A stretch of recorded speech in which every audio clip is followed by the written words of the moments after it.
சமயம் தமிழ் நேயர்களுக்கு வணக்கம். இன்றைக்கி நம்ம முகத்துக்கு நேச்சுரலான பொலிவை தரக்கூடிய ஒரு ஃபேஸ் பேக் எப்படி செய்கிறதுன்னு பார்க்க போகிறோம். வாங்க இந்த ஃபேஸ் பேக்கை செய்ய தேவையான பொருட்கள் என்னென்னு பார்த்துடலாம். இதை செய்ய முதல்ல நமக்கு கொக்கோவா பொடி தேவைப்படுது. இது நம்ம சருமத்துக்கு ஒரு நேச்சுரலான க்ளோவாக கொடுக்குது. இது நம்ம ஸ்கின்னை மாய்ஸ்சரைஸ் பண்ணுது. இதில் ஆன்டி ஆக்சிடென்ட்ஸ் அதிகமாக இருக்கிறனால இது நம்மளோட ஏஜிங் ப்ராசஸை ஸ்லோ டவுன் பண்ணுது. ரொம்ப அதிகமாக ப்ளூ லைட் எமிட் பண்ணுற கேஜெட்ஸை நம்ம அதிகமாக யூஸ் பண்ணுறனால நம்மளோட ஏஜிங் ப்ராசஸ் ரொம்பவே அதிகமாக போகலாம்.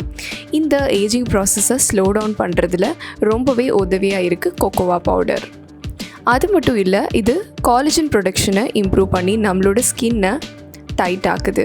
பிளெமிஷஸையும் இது கம்மியாக்குது. அடுத்து நமக்கு முல்தானி மிட்டி தேவைப்படுது.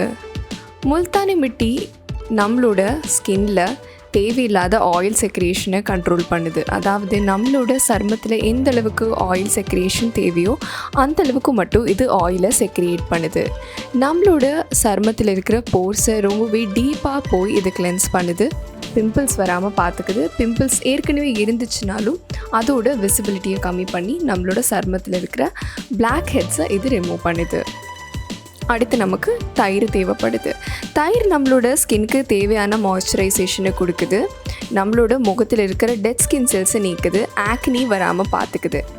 முகத்தில் ரொம்ப அதிகமாக வெயிலில் போனனால சன்பர்ன்ஸ் இருந்துச்சுன்னா அதையோட விசிபிலிட்டியும் இது கம்மி பண்ணுது.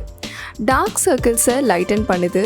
நம்மளோட முகத்தில் ஓப்பன் போர்ஸ் இருந்துச்சுன்னா அதையும் இது டைட்டன் பண்ணுது. ப்ரீமெச்சூர் ஏஜிங் ப்ராசஸை கொஞ்சம் கொஞ்சமாக இது குறைச்சிட்டு வருது. அடுத்து நமக்கு தேங்காய் எண்ணெய் தேவைப்படுது. தேங்காய் எண்ணெய் நம்மளோட சருமத்தில் ஹைட்ரேஷனை இன்க்ரீஸ் பண்ணுது. அது மட்டும் இல்லை, இது நம்ம ஸ்கின்னுக்கு ஒரு ப்ரொடெக்டிவ் பேரியரை உருவாக்குது.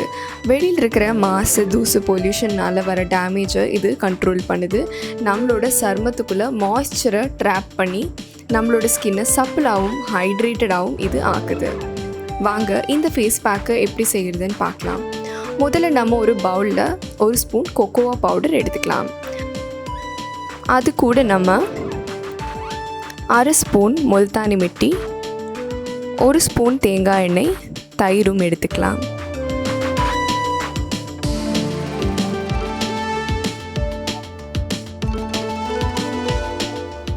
இப்போ நம்ம இந்த எல்லா இன்க்ரீடியன்ஸையும் தருவாக மிக்ஸ் பண்ணிக்கலாம். இது ஒரு திக்கான பேஸ்ட் பதத்துக்கு ஃபார்ம் ஆனதுக்கப்புறமா முகம், நெக் பகுதிகளில் அப்ளை பண்ணிக்கலாம்.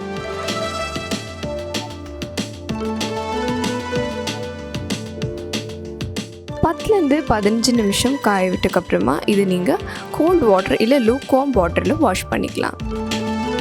இந்த ஃபேஸ் பேக் பற்றி நீங்கள் என்ன நினைக்கிறீங்கன்னு கண்டிப்பாக நீங்கள் காமெண்ட் செக்ஷனில் சொல்லலாம். ஏஜிங் ப்ராசஸ், டேன் ஆல் அவதிப்பட்டு வர யாராவது உங்களுக்கு தெரிஞ்சிருந்ததுன்னா அவங்களுக்கு இந்த வீடியோவை கண்டிப்பாக ஷேர் பண்ணுங்கள். இந்த வீடியோவை கண்டிப்பாக லைக் பண்ணுங்கள். சமயம் தமிழ் சப்ஸ்கிரைப் பண்ணாதவங்க மறக்காமல் சப்ஸ்கிரைப் பண்ணுங்கள்.